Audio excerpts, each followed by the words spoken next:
Hello and welcome to the Premier View podcast, episode number 107. It's quarter-final weekend in the All-Ireland Senior Hurling Championship, and I'm joined by the lads here to preview a massive game between Tipperary and Galway. But first, we'll look at Tipperary's historic win over Offaly in what, lads, really was, I suppose, something that we can't really read too much into. Sean, we'll go to you first for your thoughts on what was, a seven-goal Tipperary win. It was like there's lads on Premier View the other week forced. There's lads saying win by 20. People are saying to kind of calm down, but the intensity of the Munch Championship. We just went into that game and cast it, go out and just win it, but it didn't stop. Like the foot was not off the gas, and Offaly were just off. Like there's no two ways about it. Like it's hard to know whether that game kind of killed us down a bit or helped us a bit for teams maybe that are sitting there for 3 or 4 week break, but. It's hard to know. Like you could see Jason 4 back in the field, getting to 2-11, Markio 3-3. But to be honest, you could have put out 5th or 2nd team there against Offaly crowd and beat them as well. Like there's no two ways about it. It's just you wonder. 4th or 5th team, I'd actually say down as far as, to be honest, because it was such a beating. Yeah, there's just, but where the at least got lads back on the field. We said get lads playing. They probably hadn't played a few games. And win comprehensively, if we just won by 3 or 4 points and we'd be sitting here today going, Jesus Christ, but job was done, went out there, kind of those Kelly teams there for years ago, and that one just hammer teams, I know. It was a nuisance of a game though, wasn't it, lads?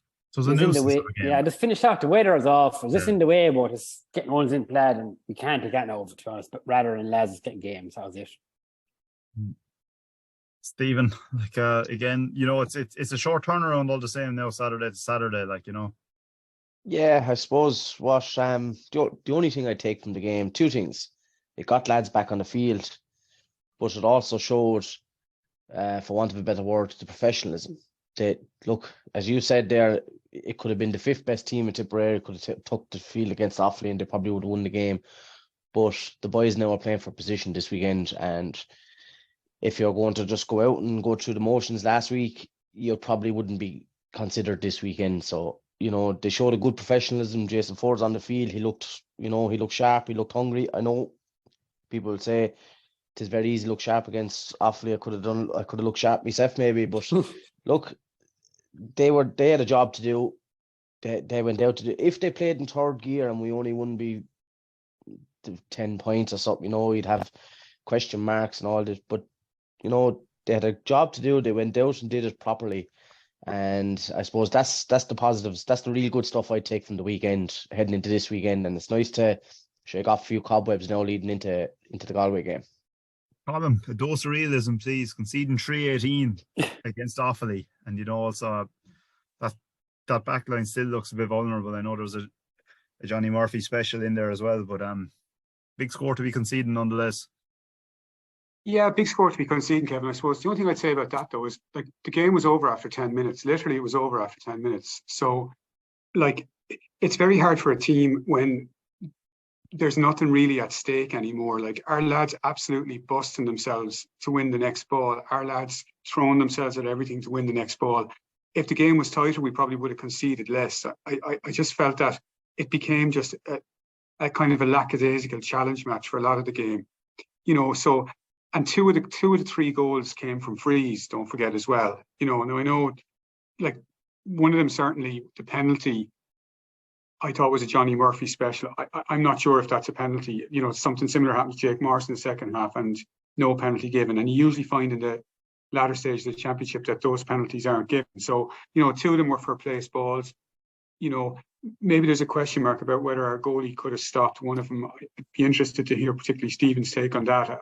I thought maybe there he could have, but there was a few things just maybe to mention. I went there thinking it's the aptitude and sort of the attitude that I was looking to see. What was that like? And to be fair, it was spot on right from the very first minute, right actually from the warm up.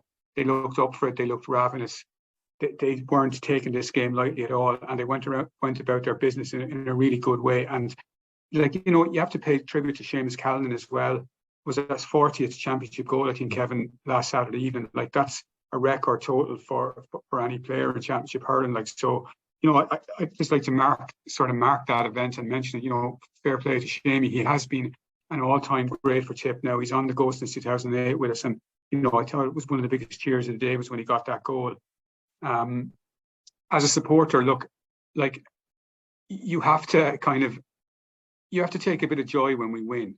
Like, so we went up there, we beat who the lads tell me are noisy neighbours. I don't know anything about Offaly or how noisy they are, but those North Tip boys tell me that they're quite noisy. We put them back in their box. We scored a record championship score of 738. So, they're all good things to take from it. I take your point completely about the 318, but it just kind of galls me at times, Kevin, that, the minute the game was over, it wasn't even 5 minutes of well done from people. It was like, oh, geez, we conceded 318, or we didn't do this and we didn't do that. Like, I don't know, are people ever happy, So look, it is what it is now. Obviously, that game is put to bed, and next Saturday, completely new ball game.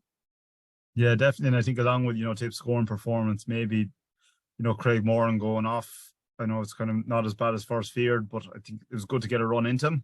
But I think maybe again a week-long break in the championship would be a lot to ask, Stephen, if for him to turn around and maybe start again. Yeah, especially after such a serious and long injury. And look, I suppose if from the immediate selfish point of view, let's call it, we'd love to see him on the field next week. But we also want to have Craig Morgan on our team for the next 10 years. So we don't, I know the medical team and all that, and they're top class, and they'll know best how to go about their business. But when we as fans were itching to see him back on the field, because what we seen last year was like, he was one of the positives of last year. We know he's an excellent hurler. We know he's going to make a massive contribution to Tipp. So we for the next few years. So we don't want to flog him after such a bad injury. A lot of lads don't come back after these type of injuries. They don't come back to their old self. So look, as much as maybe coming on to help see out a game, or manage correctly, he probably won't see a whole heap. Because you'd probably be expecting now this weekend now to be as hot as that we've seen so far this year, from a Tipp perspective. So look, I suppose Craig Morgan's long term. We have lads there that are fully fit, that they have all the games under their belt. So the medical team would probably say, look, he might not be ready for it. Especially, look, I although he came off last week with what we thought was a serious injury, it's not as serious, but you don't want to be tempting fate here. So I'd be surprised to see him start next week or this weekend. If he does, brilliant, great, because he's a fantastic hurler and he'll hold his own against anyone. But I reckon it'll be a toss up now between Johnny Ryan or say his name for me, Connolly. Yeah.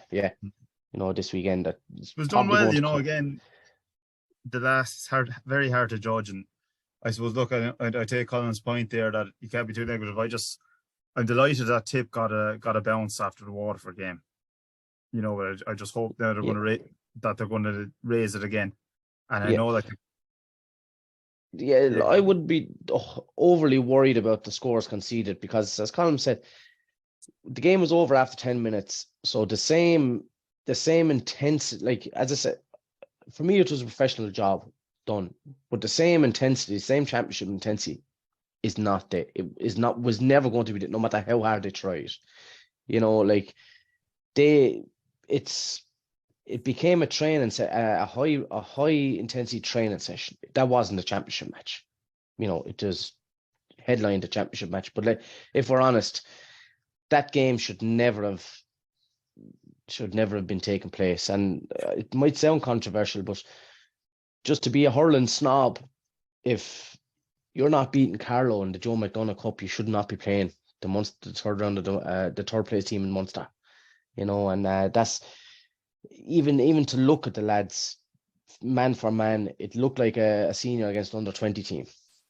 They weren't even physically at the races. Never mind on the scoreboard or anything like that. But I wouldn't worry too much about the scores conceded. It's this week is when we'll have to worry about the scores conceded, and I think we'll be a little bit more sharper this weekend. Sean, I suppose before we leave the preliminary quarters, and I suppose you'd probably agree, like, not all championships or not all provisional championships are created equally, and you have the third place Leinster team, Dublin and Carlow having a much more even game. which was back and forth. Carlow well in that game for a while. Is there a case maybe for, and again, they'd hate this in Leinster, especially if Galway come out and beat Tipp and if Dubs cause a shock against Clare, but like you just have the Joe McDonough's winners going through to play the third Leinster team every year now. And look, Munster, you're more battle hard and you get the benefit maybe of being put straight through to a quarter final or something like that. Yeah, like Cork will almost be watching that match last game going, what the fuck, like, how are we not playing? Something has to be looked at. Again, it's about promoting the game, but the level is so far off. Like Dublin, to be fair, only pulled away in the end, like, because I kind of fallen out there on Twitter there. And it's a few points and goals they got at the end, but they weren't pulling away like Tipp did in the first half and game was over. Like Carlow were thereabouts, but Dublin always had it. But I do say, like, you lose joint on a cup and your reward is to play a third place Munster team, like Cork and Waterford are sitting there. Like, it's something has to give there. Like, but we see this weekend, like, if we can get a good win over Galway and if Clare can get a good win over Dublin, like, that could say, like, there's the writing on the paper. Like, that's the way it needs to be looked at. But something has to give, because again, that game last week, like, we only got maybe injuries out of it, and like Craig Moran come back from a crucial injury. There's always that fear of a hamstring after a crucial.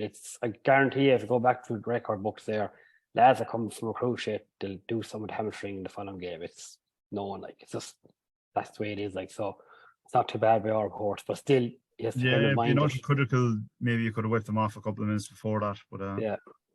But then you want to get game time into him, and again, that it could kind of be a measure more than normal. But I doubt we'll see this again, but you never know. Yeah, absolutely right, lads. Different kettle of fish this weekend. Needless to say, we're in a double header. Clare versus Dublin is the warm-up act. Won't get predictions on that yet, but I suppose we had the trilogy against Galway, 15, 16, 17. A lot of those players still involved. Next Saturday, I think some shape or form. Jesus, going to be white hot, isn't it? I can really see this one kind of getting going. It's going to be a cracker of a game. I don't think we can let Kenny do what Galway did in the first 10 minutes next final year. Let him out of the blocks, went 6-7 points up there. Like Conor Whelan, there wasn't lad. I don't know whether Brian Lohan picked his mark Conor Whelan because it's fucking scandalous. Like, he was getting free from the park, but the ball into him was exception as well. This thing, like, but still, he got 1-7 from play. Like, he knew where the ball was going. It was going to Conor Whelan, like, and they still couldn't hold him out. But then again, they were 8 points down, went 2 up, 10 point swing. What's that showing Kenny, like? So, yeah, I think after a matchup right on it, firstly, they're so hot and cold, aren't they? That's Galway.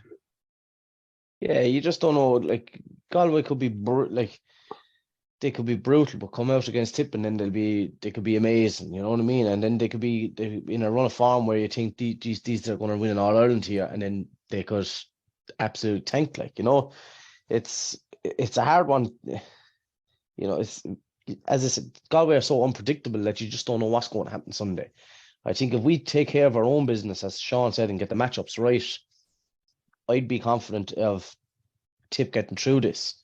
But as I said, as Sean said, you can't let him get ahead of steam. You can't let him get, because I think at this level, at this late stage of the year, if you're letting teams get 6, 7, 8 points on you, you're going to find it extremely difficult to claw that back now, because we're in the business end now. Like, there's not the old. I'll probably put disrespect on the Leinster final there, but the two teams only dawdled along through Leinster. Had a little duke out in the Leinster final. But reality is they didn't need to be ready until now. And that's I believe could come back to haunt them a small bit. As I said, Tipp will be battle hardened after the Munster Championship. Will Galway be battle hardened for those last 10 minutes? You see how tired both teams got in the Leinster final, and not so much the kick, the worldie of a kick straight to Gillian Buckley, but the defensive play just before us, where McInerney had the ball and he turned to face his keeper, took a touch on the hurley, turned back out the field, and still couldn't get a shot away, the strike away. If he'd lifted that ball and struck it, game over, Galway win the game. Silly decision so late in the game because they wasn't battle hard and ready for that Leinster final. And I think that's where Tipp could hopefully. But that's it. I mean, we're on about stopping Galway with getting a fast start. Surely Tipperary have to be looking to get out the blocks, and really, like, there's a lot of fragile confidence, you think, there now. You know, that's their Yeah. last play, that's their last act from the last game. So they didn't have a soft game to get that out of their system. I think No, Tip, and sorry, go ahead, Colm.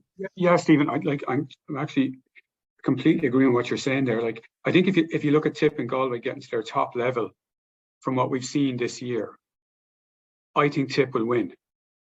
All things being equal there, you know. So, like, Tip went to Cork and drew at the All Ireland champions, beat Clare, who are, you know, everybody's dark horse now for the All Ireland. Okay, had a bad day against Waterford, which we've been through, and then blew Offaly away last week. You know, Galway have probably hurled 2 good halves throughout the whole Leinster Championship. You know, so if you're to take it like that, it lines up as a Tip win. Now, James Skehill probably won't thank me for saying that, and it'll give him another opportunity to tell the whole world how much everybody, including himself in Galway, hates Tip, which is, you know, but that's fine. I mean, like, we've played them 31 times in Championship hurling. We've won 22, they've won 9. If we had a record of 22-9 against the county, I'd probably hate that county as well. So, you know, that poor mouth that he's putting on, and that 2 chips he had on his shoulder are very easily explained when you look at those statistics, you know. So, all things being equal, Kevin, I think if we go about our business, the lad said, if we get our matchups right, there's no reason why we can't win this one. And just to finish, last point I'd make, I saw somebody say today, against Liam McCarthy teams in our last 10 games, we've won once. We need this. Yeah. We need a statement win on Sunday, I think, now, you know. So, you know, there's a bit of pressure maybe on Liam and the boys to, you know, Yeah, to do I think that. that's regardless. Would you say if we win on Saturday, it's been a good year? Like, it's been an acceptable kind of year. Oh, definitely progress. Sean's I know looking I said, at me there. Like, No, have to be the Scotland team. yeah. Like, you do. Like, and what we've given him Munster by the Waterford game for beating the Scotland team. Like, where, like, I think that pace. what I've got is shown, like, as in they haven't shown it as the 2 good halves of Ireland, like, potting around, like, you know, Maybe we're they playing missed the the ball in name. the corner. They couldn't pick a ball up in the corner flag, or someone hadn't been clever enough to stand on the ball, or even kick over the end line, or foul the ball. The game was over. Like game management there was awful. Like, they're like no more centimeters. Yeah, it's a crutch game for Sheffield. Sorry, Steve, go ahead. That's the point I was trying to make, Sean, because they had so many easy games in Leinster. When they had to make a tough decision under duress, tired, they couldn't make the most basic decision. Kick the ball out for a sideline, kick it out for 65, put the ball in your hand and take 40 steps. Like, you know, like, you know, like, these things, everyone gets tired as well, but when you're battle hardened, you make the right decisions because it's what you're doing constantly, consistently, you know, and I think that's this could, like, the easy passage through the Leinster Championship for both teams. This could come back to haunt them in the All Ireland quarterfinals and semi-finals for Kilkenny. I think with Tip, we have a lot of worrisome fear of lack of pace in certain areas, but up top we're electric. You know, we've pace, we've power. Jason Ford back because he's motoring around the park. If we can get the head of steam early, lads. Galway could wilt. As well was firing him over last Saturday. Yeah, you know, and look, I know it was against Offaly, but when he's hitting his angles, when he's hitting his shots like that, you'd be kind of thinking you need to start shooting more, like, you know, because it's another weapon, you know, and like up top, I think from our perspective is where obviously the obvious choice is score more, like, but where we can really hurt Galway is the pace. It's the pace and directness that Liam Cahill brings to the team anyway. Galway don't strike me as a particularly pacey team anyway, lads, from what I've seen of them this year. You know, so... No, like, it goes back to, you know, what I said, maybe a lot of their players are around since 2015 under Mio Donoghue as well, like, you know, so that they were like the prototype Limerick back then, weren't they? Like, kind of big and powerful. And they haven't got any faster since then, so a lot of them. Yeah, and, you know, like Limerick didn't exactly race through us either. Like, you know, we battened down the hatches for Limerick, and, you know, and like even in the the game that shan't be mentioned anymore against Waterford. Like, you know, Waterford didn't really look like opening us up a load of times or anything like that. It wasn't pace that beat us against Waterford particularly. You know, it was just as kind of a systems malfunction, or whatever you want to call it. And actually, the more I look at the Waterford game as well, the team that took the field last Saturday, regardless who the opposition was just a way better team. It had much better, you know, every line in the field was stronger last Saturday to me, regardless of who we were playing. And, you know, it might be just coming right for Liam on Saturday that he'll pretty much, you know, from what we can hear, notwithstanding Craig Morgan going off on Saturday, pretty much have a full deck to play from, you know, or to pick from, sorry. So, you know, he'll be as close to his starting 15 now as he's been all year. So I think that's a positive as well. Yeah, and that guys, just on that, you know, I suppose there's a couple of question marks on Reece Shelley, would you know, after the Waterford game, whether he kind of change goalie again. I think Reece probably has it the jersey for the rest of the campaign now. Yeah, I'd agree on that. I think it's Shelley's at the moment, honey, yeah.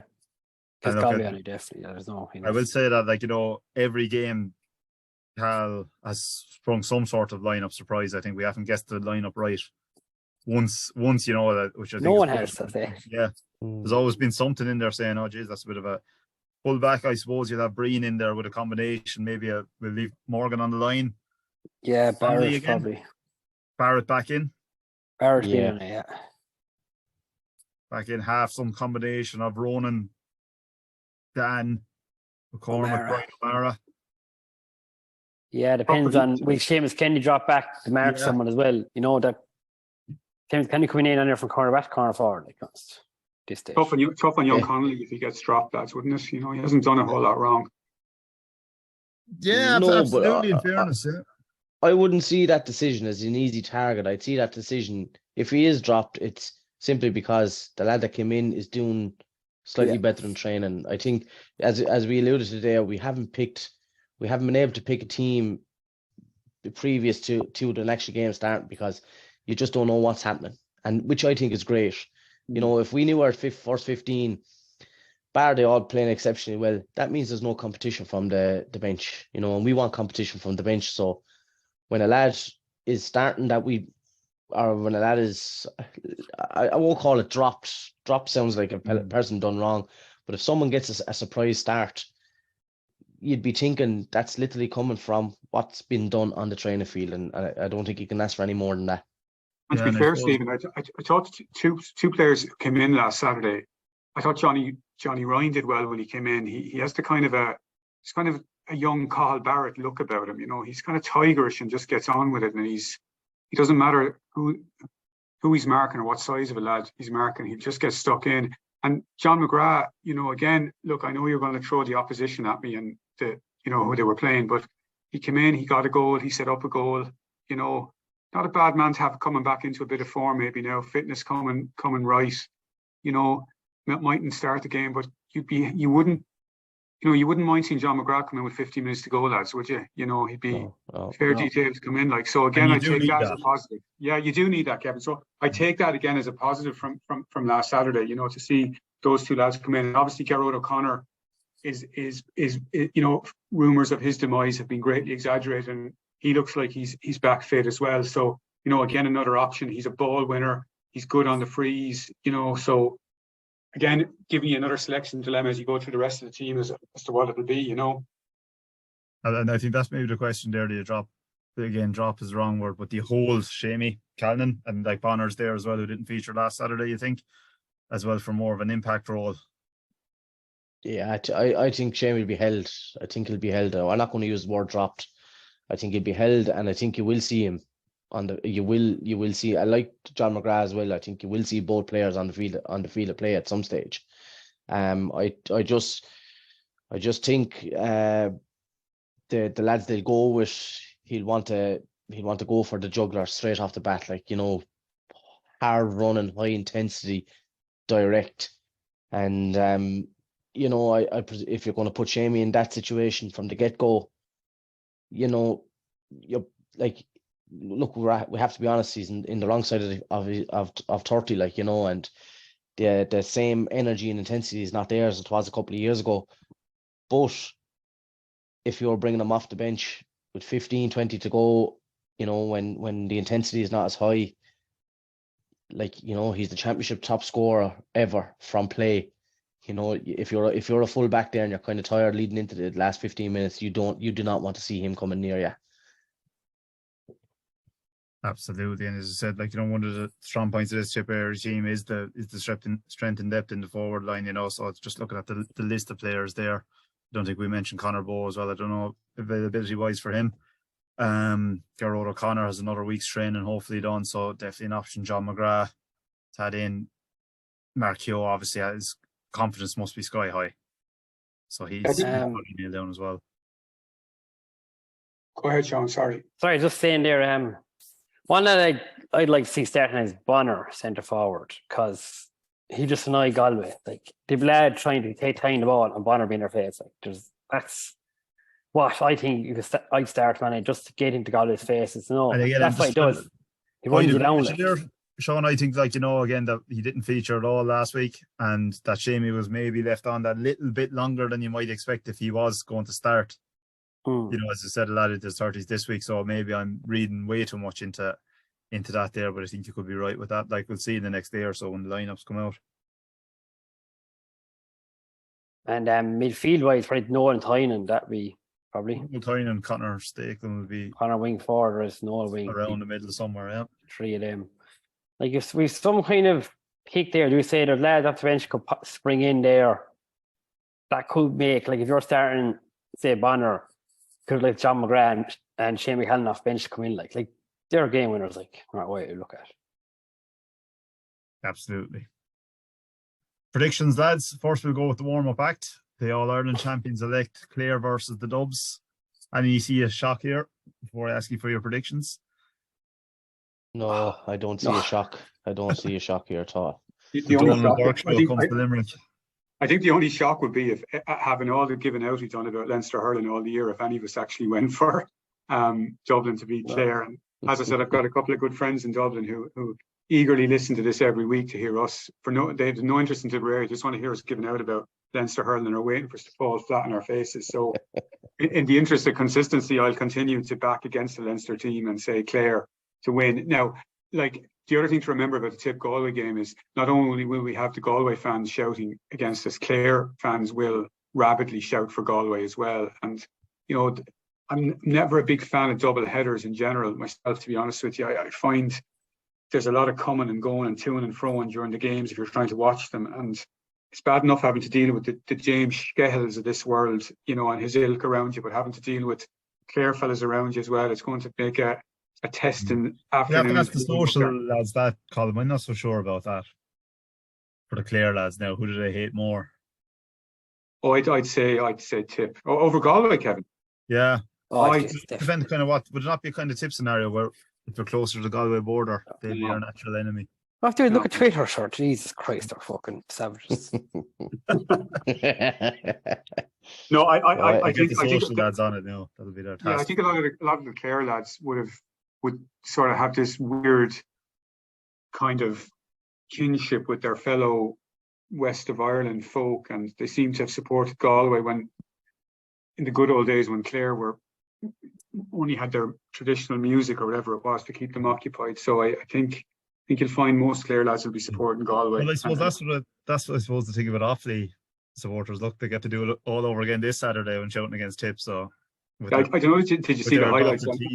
Did you see the highlights on the television? There was a guy sitting in a Kilkenny jersey in a very prominent position in the stand. So, you know, I thought it was very appropriate at this time of year for him. Yeah, absolutely, yeah. So yeah, sorry, that's a long-winded way of saying I think Clare will beat Dublin on Saturday evening, Kevin. Sorry. Yeah, an all-known form. I think anyone want to disagree with that? No, like Dublin don't win these games. They don't know how to win these games. They go as far get as ahead in the game. They could be 10 points up in this game and lose by 20. This is like, you see it even this year in Leinster. They're beating teams. Jeez, like, I'm in a group chat there, a lot of lads, and you'd always get texts every year. Dublin are 7-up. By the time you turn on, they're 7 down. Yeah, they must have been 10 up against Galway at one stage. Like, they don't win these games. They don't. Just, I don't know what it is, to be honest. I just can't describe what to do, but they won't win. They're like 7 or 8, pulling away, just easy. Yeah, I'd go a bit more than that, actually. Yeah, pulling away at the end. Stephen, same. Yeah, I think they're going to win comfortably, and they won't man-mark Tony Kelly, and we're going to have to watch Tony Kelly clips all week now on social media, RTE News, all this and that. Tough Shane Eagles. Dowling with his iPad showing us, now just Tony Yeah, Kelly now getting you the know, points inside look, the iPad the size of his fucking arms. he's going to score a point off his right side on the sideline at 21, and it's going to be heralded the greatest point ever. And we're going to have to listen to it for the week. But yeah, player handily enough. Fair enough. We probably want him to win the grand scheme of things. If our interest does in this championship does go beyond Saturday anyway, to get, and I'm saying this for all the listeners in inverted commas here, but to get the softer semi-final. But we'll come to that. The big one, lads. Sean, I'll go to you first. Tip Galway. Geez, I presume it's going to be 4 Tip wins here, but Yeah, Tip by, I think, 5 points. Mark, your score 2-5. That's a big call. Yeah, I'll go with Tip. As I said earlier on, if you look at the season so far, Tip have been a little bit more consistent in the championship. The problem with all of this, of course, is, as we know, championship games, and particularly All-Ireland quarterfinals, can take on a life of their own, and sometimes everything that's happened before just goes completely out the window. Tactics go out the window, matchups go out the window, and it's just who feckin' wants it more at the end. And any Liam Cal team that I've ever seen always wants it. So I'll give Tip Galway as well. Yeah, I'll give Tip a tentative vote, Kevin. And I would just mention on Mark, like 3-3 was great against Offaly. We really need him now to follow it up again on Saturday and have a good game. You know, I think he's been a little bit hot and cold in his Tip career. I don't think I'm being controversial by saying that. And he's a lovely chap, and I really want him to do well. Yeah, but I think he has been a little bit hot and cold. You know, we really need him now to step up, himself and Jake, on Saturday. You know, and if they do, I think we'll win. I'll go with Tip after extra time. I'm going for a real edge of the seat stuff. He's not even trying to catch home. Jesus, Kip. I have a wedding to be at, so I might get time. You might get second next time in the bar. So yeah, exactly. Stephen, last up. I'm going to go with a Tip win. If we don't give Galway a head of steam early in the game, I think our forwards have the potential to go to town on the Galway backs, and I think our goal men this Sunday or Saturday will be Jason Ford and Jason. Jesus, lads, I'm going blank. Jason Ford and Jake Morris. I think we'll bang 2 each. Oh, that's I like the specifics of that. And back also no goal score now. So Jesus. And also a big shout out to the Camogie. They had a very good win against Dublin in the Rag a couple of weeks ago. Now they're playing Wexford in round 2. That's actually in Enniscorthy. I think that's on Saturday as well. So very best of luck to them. We're keeping a close eye on them this year. Seem to be building a nice team there. What do you make of the Camogie and LGFA stance during the week there on it? I think that, like, again, I'd be the amount of them that think it's actually just one body, the GA, is a bit annoying that they're not being clear in the communications that this isn't actually a GA problem where the men are stopping the women from getting their dues or whatnot. Like, but again, that could be a bit controversial. Oh yeah, but I don't know what they're doing though. They're playing with protest, but like I know what they're actually going to kind of. How are they going to show it? Like, they're not going to go train once a week. Are they going to not show up for press meetings? They don't really say what they're kind of doing. Kind of more help us out kind of thing. I thought. Yeah, it's kind of like work to rule kind of thing, isn't it?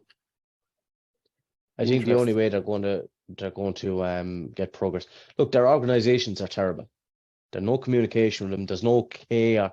We'll put on the Camogie and you can do what you want with the football, it seems to be, and vice versa. I think the only way they really get change is, never mind that we'll play through a protest. Don't play. Don't give the organisation the games. I know that might sound extreme, like, but these ladies, like we've mentioned this before, like these ladies have, you know, their organisations are failing them badly. You know, with fixtures, with logistics of fixtures. Jesus, like there was when there the senior Camogie All Ireland final or something between two.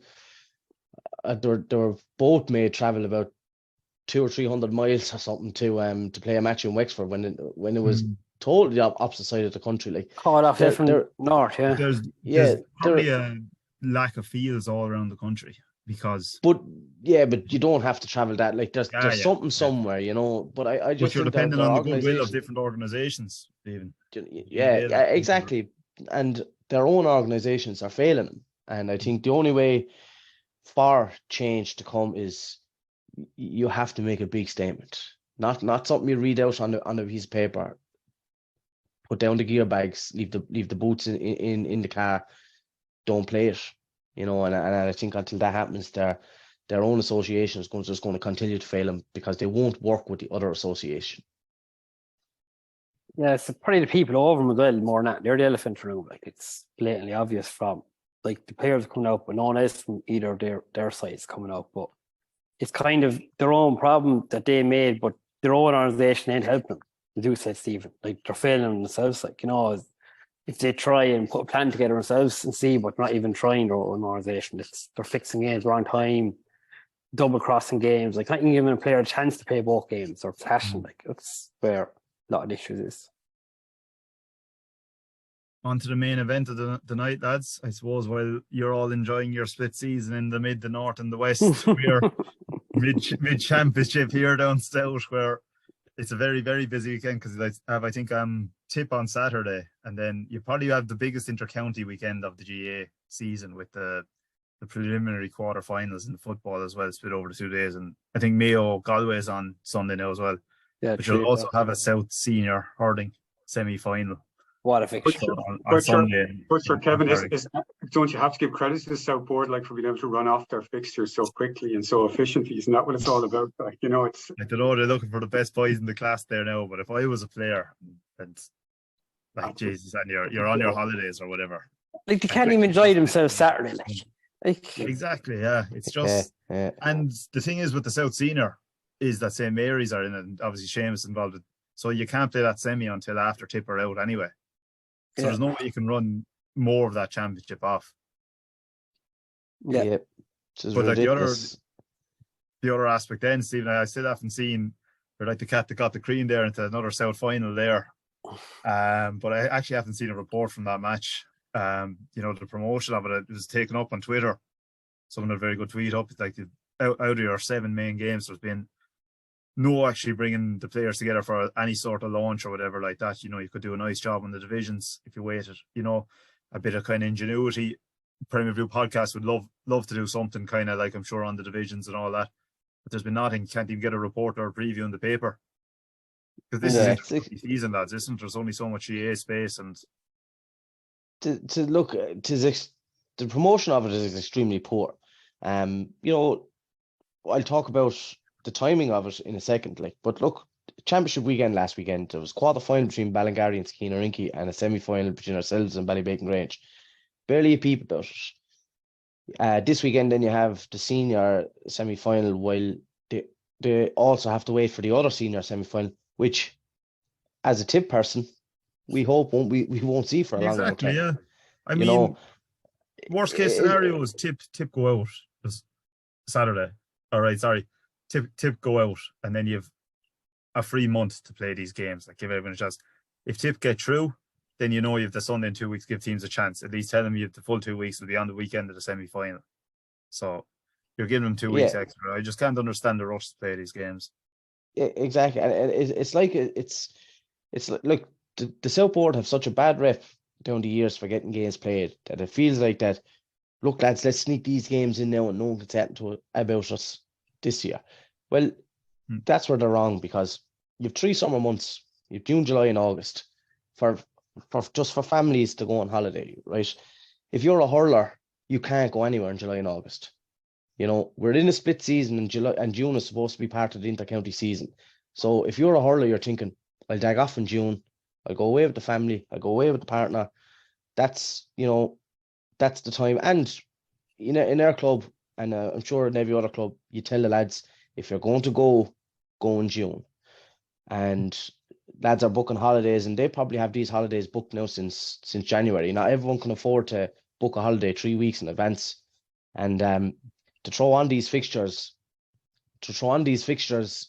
in June like that made absolutely no sense whatsoever.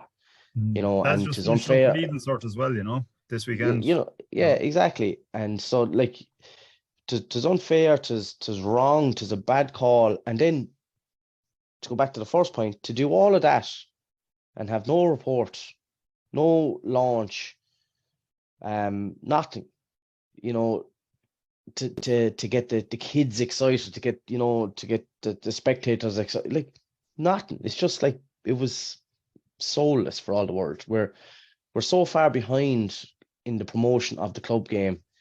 It doesn't matter the level it's at. It should be pushed front and center. If you get the timing of it wrong, so be it. But make a big fanfare about the game at least. And you know, there's just it's extremely poor. Look, let's just take our own situation, our own example. It's similar to the game Sunday. We played the semi-final after the quarter-final. Why couldn't they had a double-header semi-final in a couple of weeks' time? You know, like one team is in a South final now, and the other semi-final won't be played for at least 2 weeks.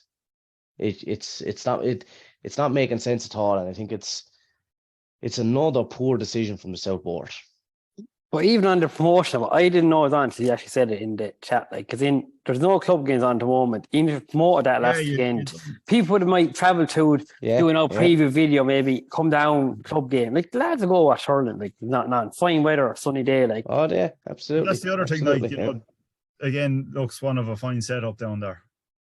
But like, there's no standout for one of the 3 biggest games. Like, there was no standout in Monroe. The weather, June, this couple of weeks could do absolutely anything. You'd be very lucky to not get drowned at some stage. Like, it's just the facilities there could a bit more thinking about that as well.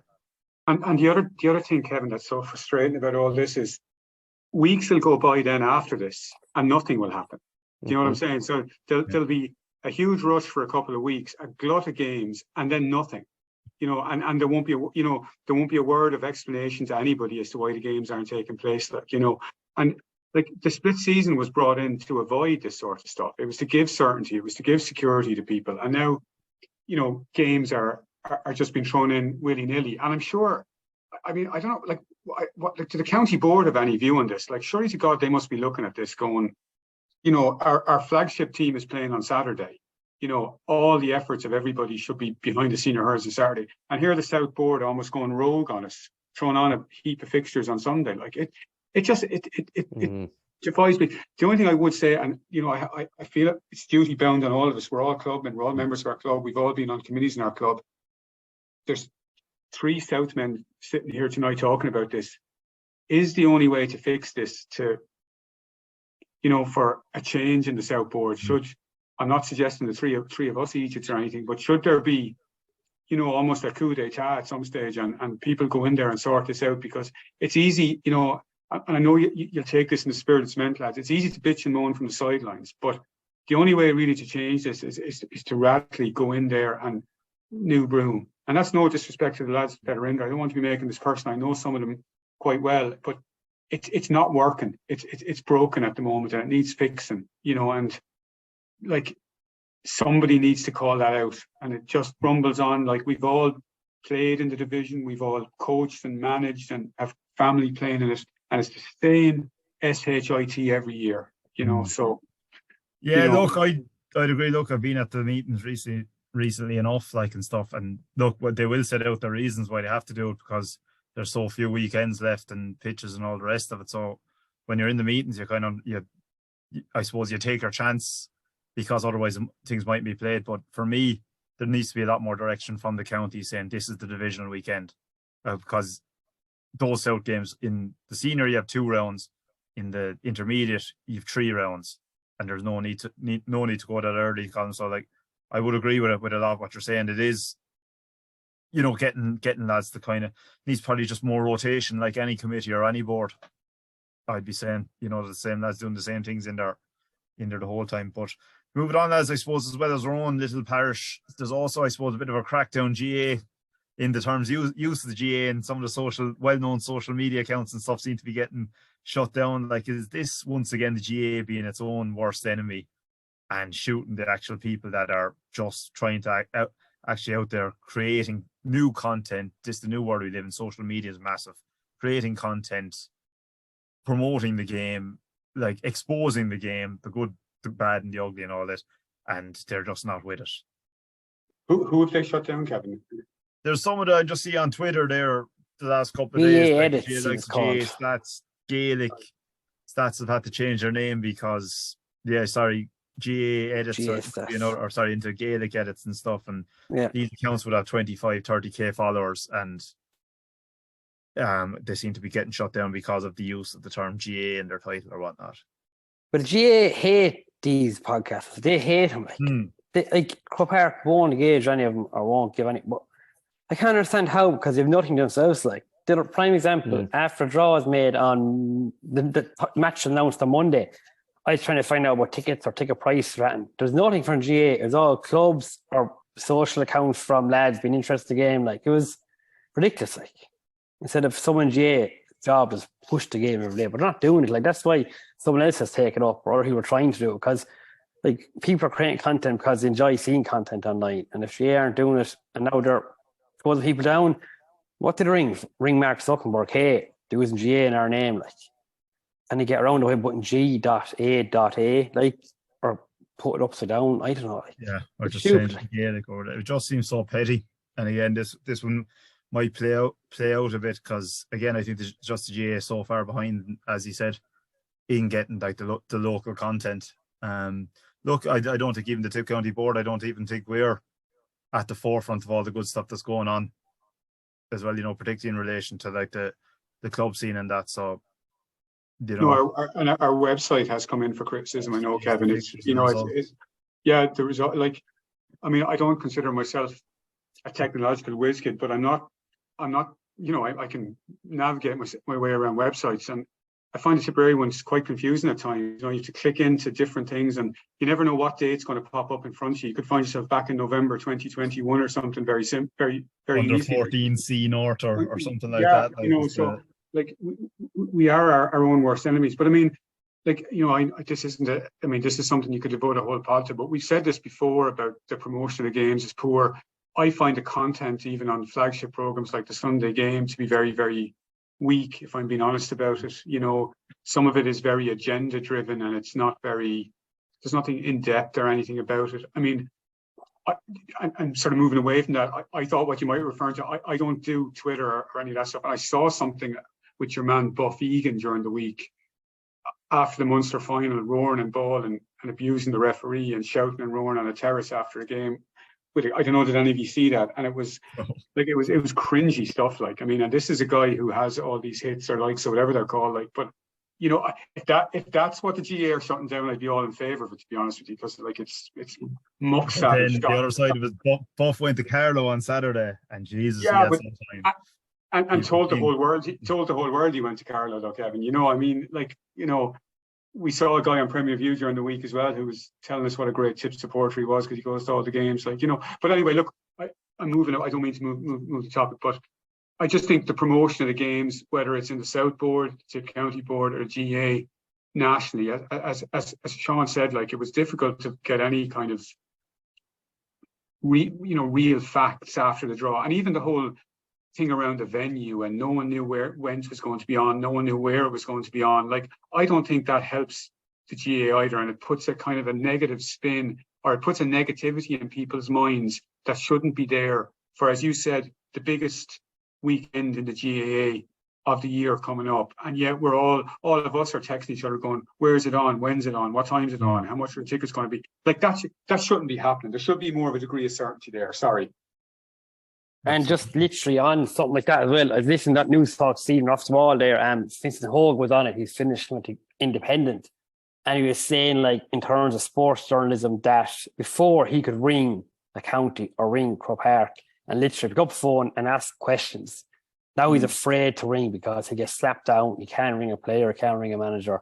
He can't get content, he said. Like, he's crying out for content to put in the paper and he can't get it. Like, like kind of a point he's saying that it's just kind of broken now a bit there, that contact's gone. Like people aren't being released and RGA aren't even giving them the content to publish either, which is a killer. He's stepping away himself anyway from that side, but it's just something he made a point about this evening. Yeah, very, very true as well. Like there's only so many nostalgia pieces you can do, and you can read on the day of big games. You want a bit more. Yeah, and I think that analytical sort of thing is missing at the moment, Kevin. You know, if you look at the pundits, like to be fair now, Joe Cannon has been very good this year so far. I have to say, I've enjoyed him. I think Jackie Turl is good when he doesn't have his anti-tip agenda to hammer us with. He's good. Donal Logue is okay. I enjoy him up to a point. The rest of them are terrible, though. I mean, yeah, I think you have a shelf life as a pundit. Yeah, you possibly do. But then you look at the RTE panel in the soccer, Kevin, and like they went on for years. And I personally loved Dunphy, Giles, and Brady. You know, and even if I wasn't interested in watching the Ireland soccer game, I'd tune into the panel afterwards to hear what they were saying, like good, bad, or indifferent. But you know what we have now. Yeah, but I think like RTE, it's apparent that they don't want that now, and no, they don't. No, so, yeah. It's very sterilised now, Kevin. Isn't it? I think Joe Canning is very good because he's just after stepping away from it, and he knows, you know, what they're being told in team meetings, all that sort of stuff in the dressing room, like what's the drivers and all that. So I think it's a very, very accurate and very current kind of opinion he's given on it. Whereas I think if you drift away 10 years time, the game moves on essentially, so you might be able to kind of interpret it kind of less well. I do take your point. Jackie Turner is good as well as that. Bubbles is doing himself a good reputation as well with GAA Go. He's very good. Good and honest, you know, and blunt, which absolutely. I think it's fantastic. Yeah, I think it's fantastic out of a pundit. Like, you know, be blunt, say the words that we want to hear, not the old RTE speak. You know, like, and you know, what did he say? He said in the Waterford game, he goes, Davy and Waterford, they hate Tipperary. You would never hear other pundits talk like that, like, you know. And I just like the honesty of it. And I think he is good on GAA as well. I think probably the and I think best Limerick pundit. Yeah, I think if you're going to be extremely biased, like Dool, what's the Limerick lads? Sorry, lads, I'm right now. Don't pretend to hide it. You know, don't pretend to hide it. Embrace it at least. You know, I'd have more respect for the man then. But I don't think Stephen, we should let a podcast go by without mentioning what a plum Shane Dillon is, because like he's an absolute plonker. Like, you know, end of the story. Which is to see why he's there. So basically, Limerick are very successful. They need a Limerick pundit, and he was just like recently, obviously had a couple of injuries and stuff, recently retired, so he got in like by default. Yeah, but like his bias comes, like he pretends to be he'll pretend to be neutral to analyze a match neutral, but he tries to tell us he's being neutral analyzing, but he's not. And at least if he turns around and say, look lads, I've been Limerick hat here now, I can't see nothing but green and white. Oh, I'd have a bit of respect, but don't pretend to be neutral pundit. Don't pretend to not be, you know, like if a tip man did the exact same thing as a Limerick man, he'll cover for the Limerick man and he'll scrutinise the tip man. And that's the kind of crap that pundits shouldn't be doing. You know, go after both. If you're going to highlight an incident, highlight both of them. You know, don't sugarcoat something just because he's your mate. Like, absolutely. Right, lads, I suppose big weekend in store, so best of luck to the Camogie players and of course Tipperary senior hurlers this weekend. Thanks a million for that. Thanks, Kevin. I don't think there's any